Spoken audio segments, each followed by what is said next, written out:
নাই খতম হইব কিছু হইবা নে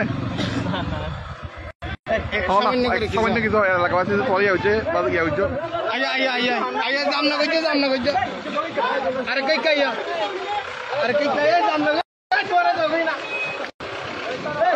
তোরে দগই আরে দগই গাড়ি জাম যার কি বাজার যাই আরে কে রে এক তোরে শোনো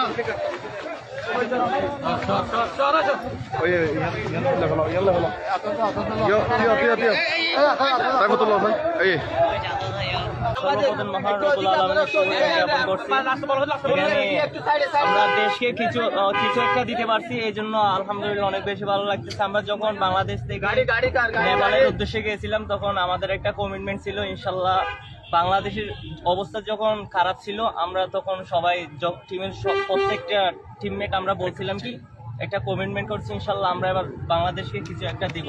তো আমরা ইনশাল্লাহ আমরা যেটা চেয়েছি আলহামদুলিল্লাহ আমরা সেইটা পেয়েছি। সবকিছুর জন্য মহান রব্বুল আলামিনের কাছে শুকরিয়া আদায় করছি আলহামদুলিল্লাহ।